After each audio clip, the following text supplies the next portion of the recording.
When I was your age, I was just like you, fascinated by stars.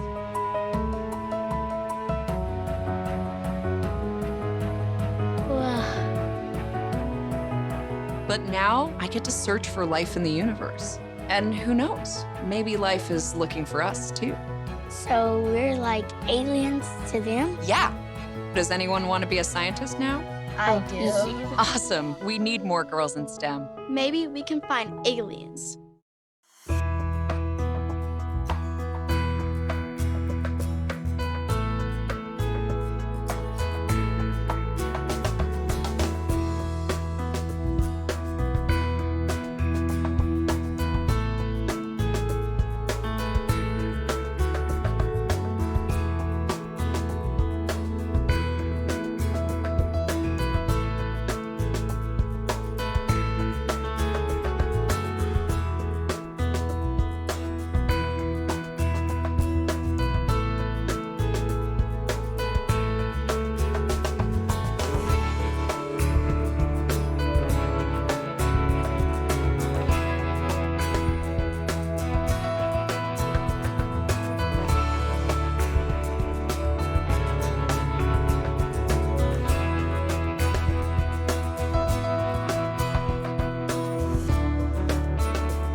The pleasure of introducing our mayor, the Honorable Frank G. Jackson. He is going to come and be our guest speaker to provide some words of insight and encouragement to all of our student interns. Please let's welcome our mayor.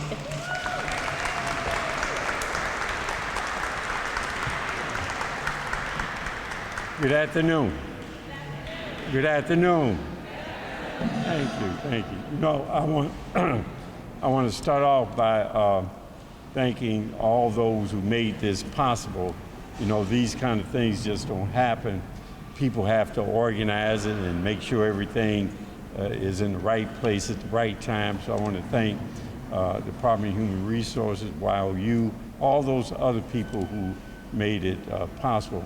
And congratulations to all of the interns. And I hope you enjoyed your stay at the various departments, and I especially hope that you learned something. The purpose of us having these types of intern programs is to give young people exposure in areas either that they have interest in, so that they can see if they really are interested in that, or exposure in areas that they would never have been exposed to but for this program. And our hope is that you, after this exposure, that you would have learned something, and that you would think about, as you go throughout your career and make choices, you would think about public service as a way in which to have a career. So again, I want to congratulate all of you. Thank you for participation, and have a good time.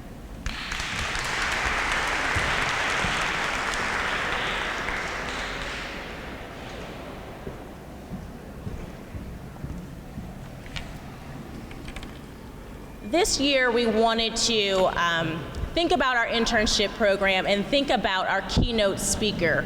We wanted to make sure that the keynote speaker was someone that all of our student interns could relate to. So we took some time and we thought about one of the student interns that is now a hard-working young man, and we wanted to hopefully have him provide some insight on how to transition from intern to full-time working employee. So as our keynote speaker, we have former intern, now City of Cleveland employee, Jeremiah Triplett.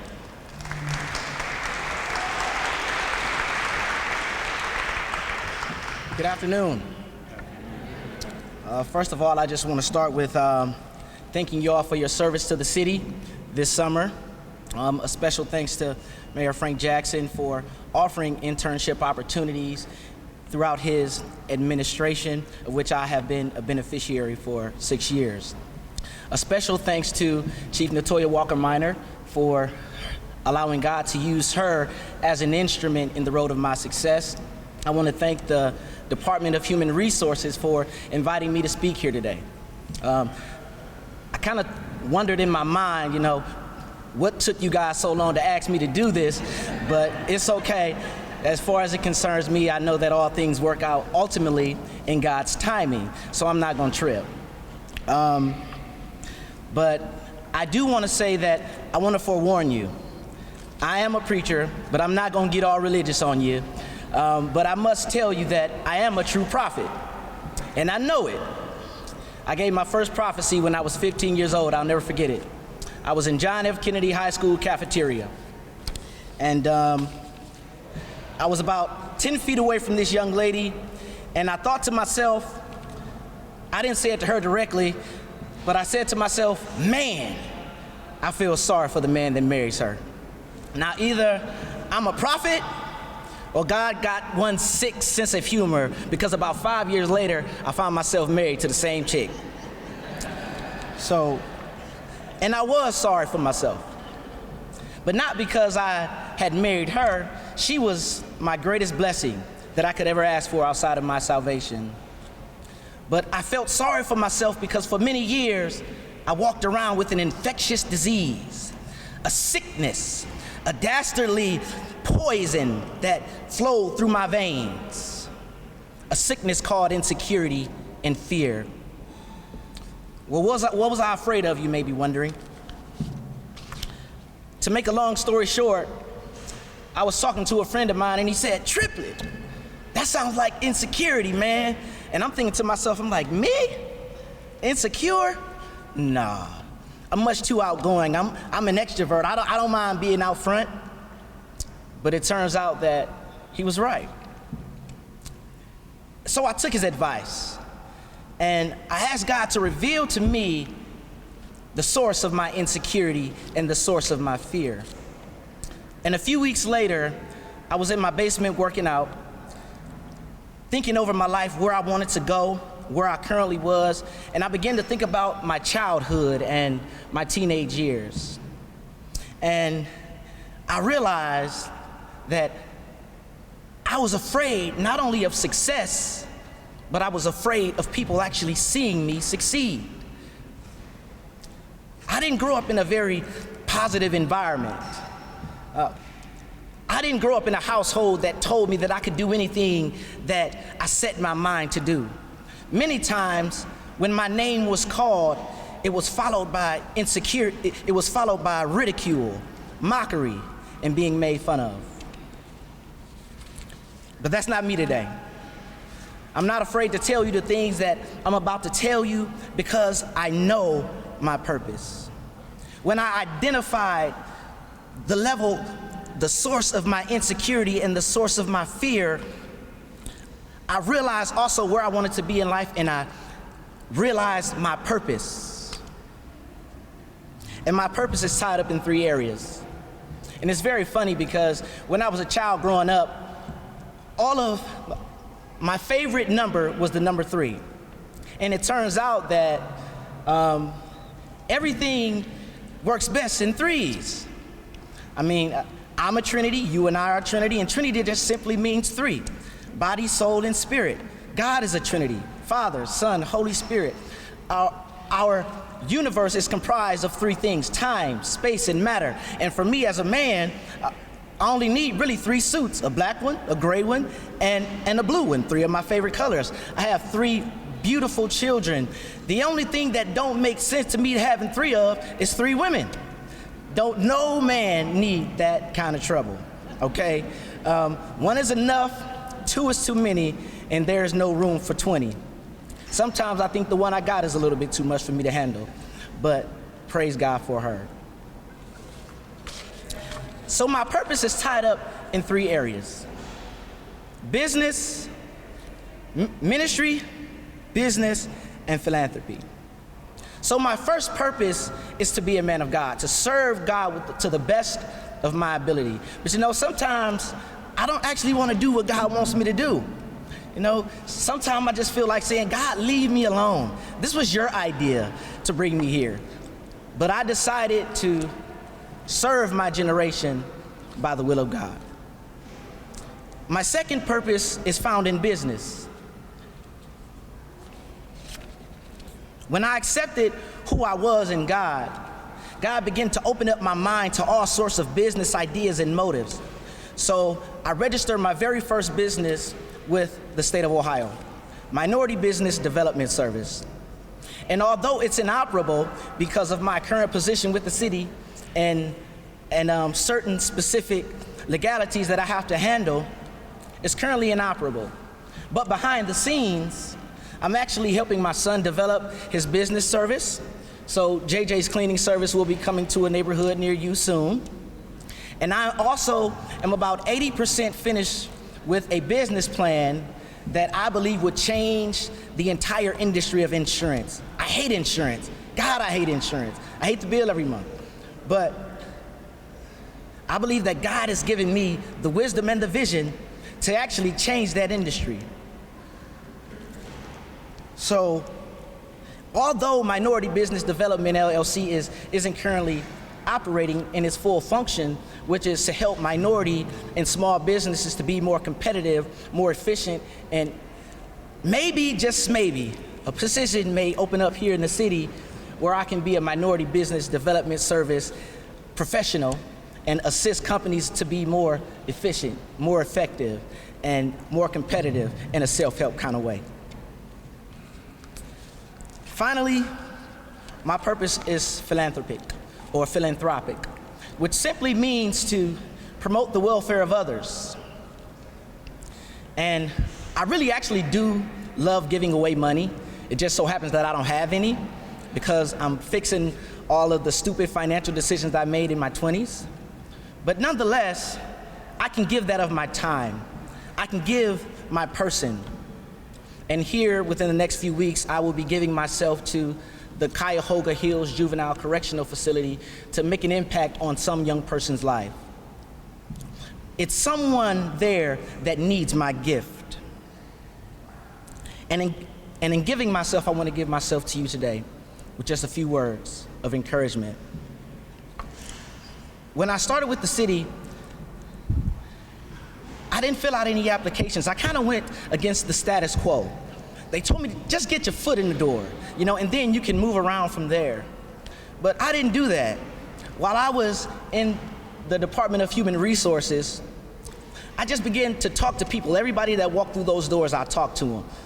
And I would kind of size them up and asking them their credentials. Where are you from? What school did you go to? What do you do here at the city? And I ran into Natoya Walker Minor. And a few months later, she asked me to come up for a paid internship. Hello, thank you. And in that internship, I applied myself. And a guy told me to dress for the job you want, not necessarily the job that you have. And I put that into practice. I learned everything that I could. I asked for more assignments. And that landed me, and that provided me the opportunity to find a full-time position here with the city. So I want to ask you, what are you afraid of? What's causing you insecurities? Do you know your purpose? Do you know why you were born? I get it. You didn't ask to be born, but by God, you can decide to live and not just exist. Existing is so boring. And don't you dare leave this world without giving us that which you were purposed for here to give. Don't you dare leave this world without giving this world that which is inside of you that you were created to produce. This world desperately needs it. Where would some of us be without the Martin Luther Kings, without the W.E.B. Du Boises, without the Marcus Garveys, without the Madam C.J. Walkers, without the Fannie M. Lewis, without the Mayor Frank Jacksons, without the Chief Natoya Walker Minors, without the Nicole Wests? This world needs whatever it is that is inside of you to produce. Someone needs your smile and outgoing personality. Someone needs your ideas for their ideas to be born. Someone needs your ability to say no in the midst of a generation where it's unpopular to go against modern philosophy and thought. Someone needs your ideas. Someone needs your song. Someone needs your book. Someone needs your integrity. Someone needs your motivation. But what am I trying to say? You are the director of your own destiny. But in order to arrive at your definite purpose, you must address those fears. You must address those insecurities. And by all means, you must decide to live your purpose. It makes life much more fun to live. There will be times in this journey of life when you have unanswerable questions. There will be times in this life when you have certain insecurities and fear. But if you know your purpose, those times are nothing more than learning experiences and times of exploration, which makes life that much more exhilarating. But if you give in to your fears and give in to your insecurities, they will surely cripple you, and you may never reach your full potential. Someone once told me that the biggest enemy is the inner me. You are your biggest foe. You are your greatest hindrance to success. Not your circumstances, not your education, but yes, you indeed are your greatest hindrance. And you must rise above the ever assailant hindrances of your mind. Many times in this life, opportunities are disguised in hardship and misfortune. Many times in this life, in order to succeed, you have to take a leap of faith and actually ignore the status quo. But let me assure you, if you can overcome you, you can overcome anything. In every race, there can only be one winner. There can only be one winner. But at the end of every race stands the winner who believed that he could win. So start with the end in mind. Begin with the end game. Create a plan and execute, and by the end of that game, you will win. Nobody needs a plan to fail and be mediocre. That comes with just existing. But in order to succeed, you have to plan on it. In order to win, you have to plan on winning. And not only plan on winning, you have to believe that you can win. So in closing, I want to ask you, where are you going? Do you plan on winning? I do. And I know I'm going places. I may not know the next destination, but I know I'm going places. And I believe that I'm in a room filled with people that plan on winning, that know that they're going places. So if you plan on winning and you know that you are going places, I want you to give yourself a round of applause in advance. So I would hope that you learned something this summer, something more valuable that can ever be put on a resume. Hopefully you learned something about yourself. And with that, I will leave you with my grandmother's, what I believe to be her favorite words. Where there is a will, there is a way. Thank you very much.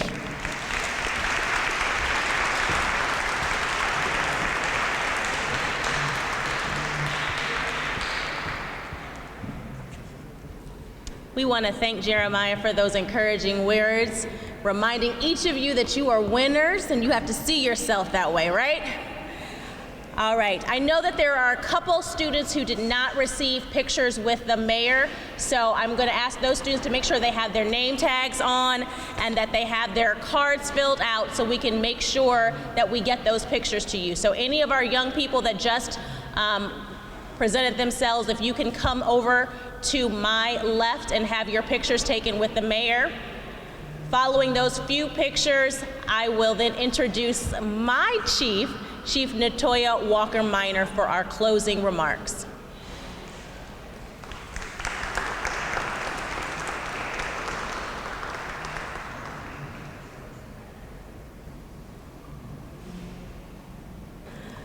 I get the pleasure of also introducing my chief and my fearless leader, Chief Natoya Walker-Minor, to present our closing remarks.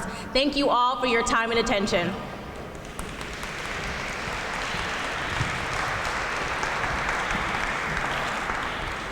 It is so good to see everybody in here. And in fact, this is always one of my favorite events every year because like you, I was a City of Cleveland girl who had an opportunity for an internship. And that's what this is about. This is to give us opportunities to see what we can do, the exposure that you will not get anyplace else. And this mayor, this leader, this team of people that he has around him, we openly open our arms to young people because we sat in the same seats that you sat in. Jeremiah was great. It reminded me of a rap song. And I know some of you probably don't think I know rap, but I know a little rap. And the song that it reminded me of my story. It reminded me of Mayor's story and so many of us that work together. I started from the bottom, now I'm here. I started from the bottom, now I'm here. What does that mean? That means that you have to get the tools you need to get here. You have to trust the process. You need to stay in school, go to college, a trade school, or the military.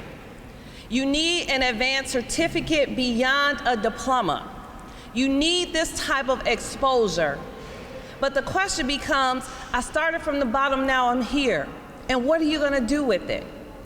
And what we've done, we open our doors to these offices and expose each of you to these experiences because we want you to take these seats. We don't want to be in these seats forever. We want you to take these seats. We want you to have the education, the credentials, the experience, the exposure to come run this city behind us. That's what this is about. This is literally one of the African proverbs, reaching as we climb. So we're reaching to higher heights to do great things in this city, but we're pulling up young people behind us to come and to sit in these seats and to make the right decisions. So what do you need to do? Jeremiah said it too. You gotta write it down. What exactly is it that you're striving for? Write it down. Set some goals. Figure out what you need to do. Sometimes you have to reset. I've been in places where I've had to reset, and all of us have been in places that we have to reset. But you gotta write it down. Trust the process. Soak it up like a sponge. I only remember one thing from biology, osmosis. And I was attracted to osmosis because you gotta suck it up. It's sucking up the information, the educations, the tools, and the people around you so that you can continue to grow. Relationships matter. So stay in relationship with whoever it was you were connected to in your internship, whether it's the person you reported to or your colleague. Relationships matter because you don't know when you're gonna run into somebody along life's journey. So I hope that this opportunity for you was great. I hope that you continue to learn and expand. I hope that you come back to the city when you finish, when you graduate. Apply for these jobs. We want you. That's why we've exposed you to this. We're preparing the next workforce. You are the next workforce, and we want you. So write the vision, make it plain, and trust the process as you work toward it. Have a wonderful day.